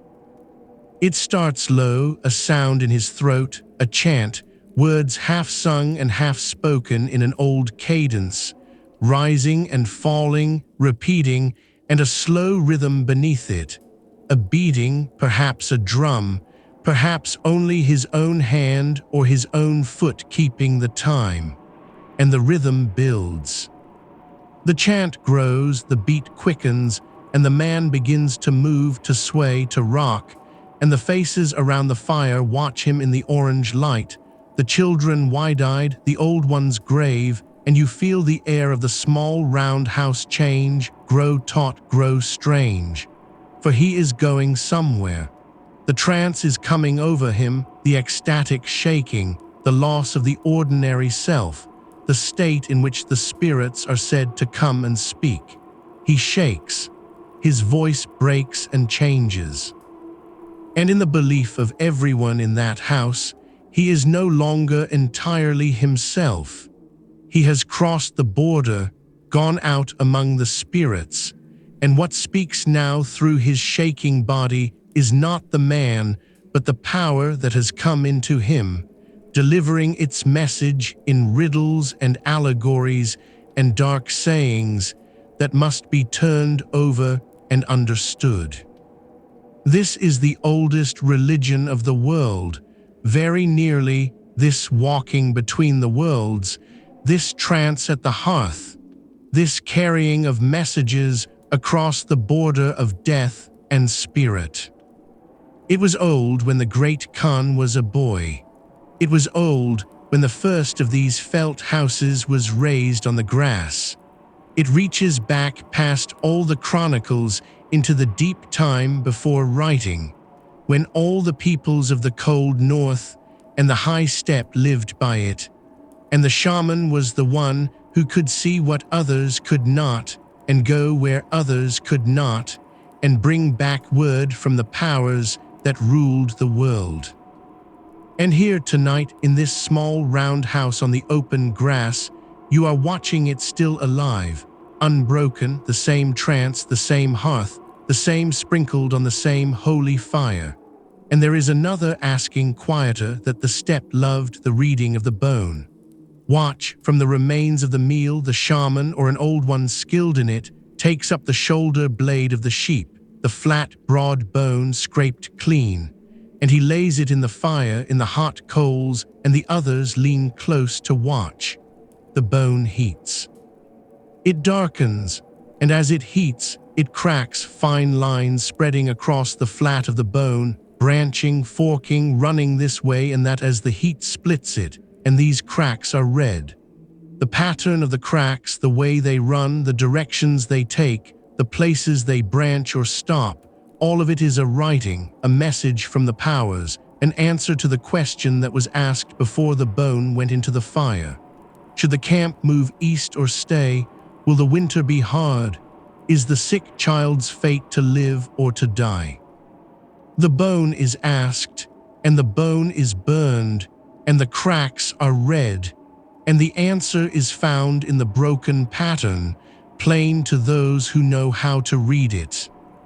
There is something deeply restful in this, strange as it may seem, in a people's certainty that the world can be asked, and will answer, that the powers above and below and all around are not silent and indifferent but present and reachable, willing to speak through a sprinkle of and a burned bone and a shaking man at the hearth, that you are not alone and unwatched in the vast dark, but held in a web of attention by spirits and ancestors and the great sky itself, all of whom can be addressed and propitiated and asked.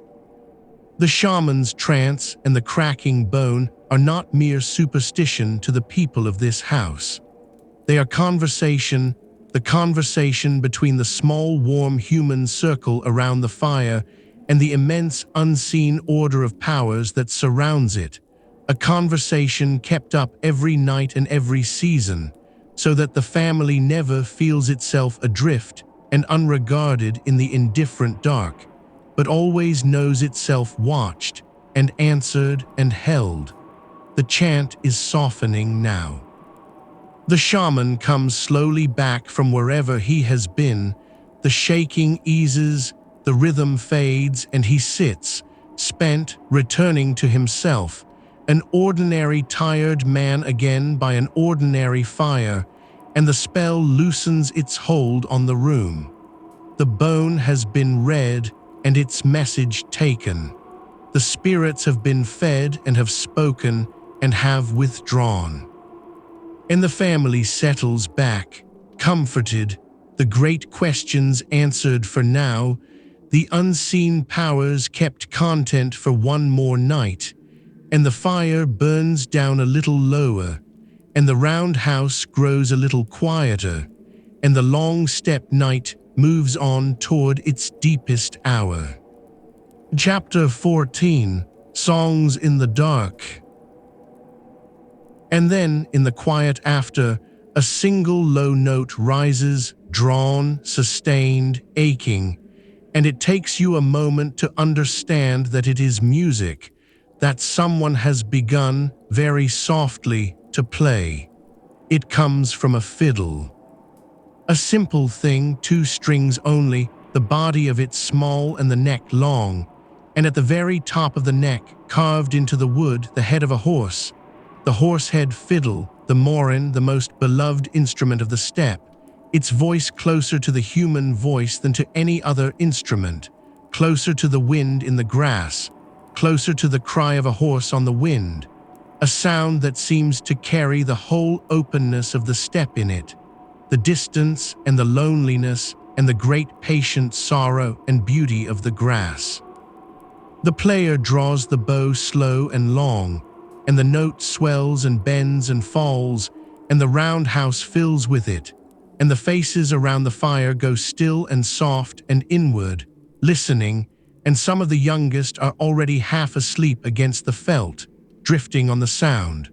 For this is the evening's last gift, and the oldest entertainment of the steppe, the music and the songs and the long-spun tales that fill the dark hours between the meal and sleep. There is no other entertainment out here. There are no books to read by the firelight, no plays to go to, no fairs, no festivals beyond the great seasonal gatherings. There is only this, the human voice and the few simple instruments and the deep store of song and story carried in the memory of the people, passed down by the ear and the tongue from the old to the young across the generations. The whole culture of a people held not in writing but in living memory, sung and recited and kept alive around the fire night after night after night. Listen to the long song. They call it the long song, and it is rightly named, for the songs are long, the notes drawn out and held and ornamented, a single line of melody stretched and bent and decorated until one verse may last as long as you would think a whole song should last. The singer's voice climbs and falls in long, slow arcs, holding each note, sliding between them, and the words are of the things the steppe loves, of horses, of mountains, of mothers, of the wide land and the high sky, of partings and homecomings, and the great slow turning of the herding year. There is no hurry in it at all.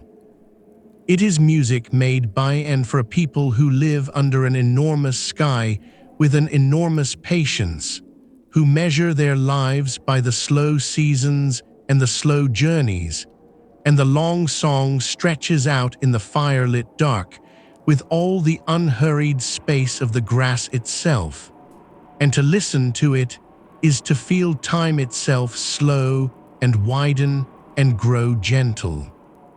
And there is the deeper, stranger sound, the throat singing, in which a single singer makes two notes at once, a low droning ground note from deep in the chest and throat, and above it, impossibly, a high clear whistling tone that he shapes with his mouth and tongue, a thin bright melody floating over the deep drone, both at once, from a single throat.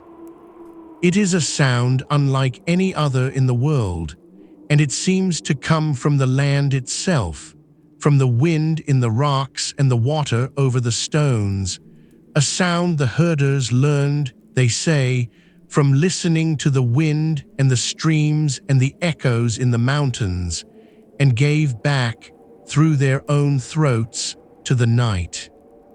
When it begins, low and strange and doubled, the small hairs rise on your arms, and the round house seems to grow larger, and the step seems to come in through the felt walls, and you are very far from anywhere, and very safe, and very near to sleep. And then there are the tales, the great epics, the long heroic stories that a skilled teller could spin out for hours, for a whole night, for many nights, the deeds of the old heroes and the ancient kings and the battles with monsters and the journeys to the ends of the earth, recited in a half-chant to the drone of the fiddle, hundreds upon hundreds of lines held perfect in the teller's memory, the whole vast story carried in one man's head and poured out into the firelit dark for the family to lose themselves in. The children love these best, the great tales of the heroes, and they fight to stay awake for them and lose, one by one, sliding down into the felts as the long story rolls on, so that the teller ends, often, with half his listeners already asleep, the tale winding down over a circle of breathing bodies and a low fire, the heroes still riding in the dreams of the children who could not stay awake to hear them win. This was the whole library and theater and concert hall of the steppe, this voice, this fiddle, these songs and tales by the fire. And there is a kind of richness in it that the settled lands, for all their books and stages, never quite had, that here the stories were not shut in pages on a shelf, but lived in the living breath of the people, that every family carried its songs in its own throats, that the great epics were not read but heard in the dark, in the firelight, in a voice you knew, the voice of your own father or your own grandmother, telling you the same tale they were told in the same words, by the same kind of fire, generations deep into the past. The song you are hearing now is older than anyone in this house. It will be sung when everyone in this house is gone, and tonight it is here, in the firelight, holding the family in its long, slow arc, drawing them down gently towards sleep. So let the fiddle play. Let the long notes swell and bend and fall. Let the singer's voice climb its slow, ornamented arc and hold and slide and descend. There is nothing to do now but listen, the way the children are listening, the way the old ones are listening, their eyes half closed, their faces soft in the dying firelight. Listen, and let the music carry you out over the dark grass and the sleeping herds and the wheeling stars, on the long, slow, patient breath of the steppe, deeper and softer and further toward the edge of sleep. Chapter 15. Folding the world onto a cart. The fire is very low now, a bed of dull red coals, and the house is nearly silent, and into that silence comes one last thought, a thought of the morning, and of a thing these people did that no other people in all the world did quite so well. They could take the whole of this, the house and the fire and the home and the world, and fold it onto a cart and carry it away. For this camp is not fixed. Nothing out here is fixed. In a few days or a few weeks, when the herds have grazed this stretch of grass down, when the season turns, when the water grows scarce or the grass grows thin, the whole camp will move. And on that morning, the thing you have spent this whole night inside, this solid, warm, round house that feels as permanent as any home, will simply come apart and be loaded onto carts and be gone, and the grass where it stood will be empty again, as if no one had ever been there at all. Watch how it is done in your mind against the coming dawn. The felt covers are unlashed and rolled, the great heavy sheets of milk-dressed felt peeled off the frame and rolled tight and bound. The roof poles are untied from the crown ring and from the lattice gathered into bundles. The crown ring itself, is lifted down. And the lattice walls, are unpinned and folded, squeezed shut, each section collapsing down narrow like a closing hand, the whole tall round wall of the house folding down to a few bundles of slim wood a man could carry under his arms. What was a house, a room, a world, an hour's work ago becomes a neat stack of rolled felt and bundled poles and folded lattice, and it goes onto a cart, and the cart goes into the long train, and the family moves off across the grass to raise it all again, exactly the same at the next pasture. An hour to strike, an hour to raise, and between, the whole home riding on wheels across the open world. The Friar William saw the greatest of these moving houses and could hardly find words for it. The truly great households, he wrote, did not even take their largest tents apart, but moved them whole, lifted the entire assembled house, felt and frame and all, up onto a vast cart, and drove it across the steppe standing upright, a house rolling over the grass on wheels. And the cart that carried such a house, he said, was a thing of wonder, drawn by 22 oxen, 11 of them yoked abreast across the great width of the cart, and 11 more before them, and the axle of it as thick as the mast of a ship, and a man standing in the doorway of the house atop the cart, driving the whole enormous team. A house on wheels, the size of a small building, rolling slowly across the open grass behind 22 oxen, that is what he saw and wrote down, scarcely believing his own eyes, and that is the scale of the thing these people could do. Not merely carry a tent, but move a dwelling whole, a moving house on the moving grass under the moving sky. And the wealth of it, the carts beyond counting. A great household, he saw, might own 100 carts, or 200, each loaded with felt and coffer and store, and on the day of moving the whole household would flow out across the steppe in a vast slow procession, the trains of wagons strung out one behind another, the herds driven alongside, the dust rising, the wheels creaking, a whole town on the move, a nation folded onto wheels, crossing the world at the slow pace of an ox. From a height it must have looked like the land itself was moving, like a long dark river of carts and beasts, and people pouring slowly across the green immensity of the grass, from one horizon toward the next. This was the genius of these people, the deep secret of their whole way of life, impermanence made perfect. Other peoples answered the hardness of the world by building, by raising walls, digging foundations, piling stone on stone, fixing themselves to one place and defending it. The people of the steppe answered it the opposite way, by carrying everything, by being fixed to nowhere, by making a home so light and so clever that the whole of it could fold onto a cart and follow the grass and the water and the seasons wherever they led. They did not fight the openness of the land, they embraced it, mastered it, made themselves so perfectly at home in it that the whole earth became their country and no single patch of it their prison. A people with no walls and no towns and no fixed roof, and yet completely, utterly at home anywhere the grass grew under the sky.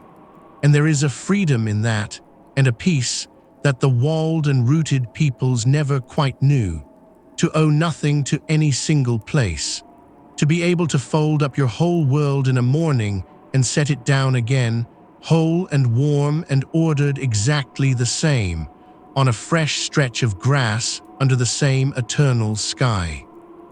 To carry your home the way a turtle carries its shell, the way a bird carries its song, always with you, never left behind, never lost. The settled peoples beyond the horizon, in their stone cities, might have these wanderers their lack of walls. But the wanderers them right back, the men who could not move, who were chained to one patch of ground and one roof and one view of the sky, who could never fold their world onto a cart and follow the grass into the morning.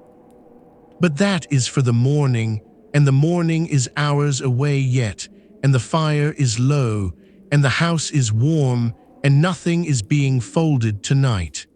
Tonight the house stands whole on the grass, unmoving, the felt walls sound, the fire banked low and red at the center, the family asleep around it. Tonight there is no journey. Tonight there is only the staying, the deep stillness of the camp at rest, the house standing solid and round and warm in the dark with the stars wheeling slowly overhead, and the knowledge, somewhere far at the back of the drowsy mind, that whenever the family chooses, the whole of this can lift and move and follow the grass, and that nothing here is ever truly lost, only carried gently onward into the next day and the next pasture and the next warm night under the same unchanging sky. Chapter 16. The Camp Asleep. And now the fire is only aglow. There is no flame left, only the deep red breathing of the coals at the center of the house, banked low for the night, a small warm heart of light that will hold its heat until the dawn. The talk is finished. The music is finished. The shaman sleeps, the singer sleeps.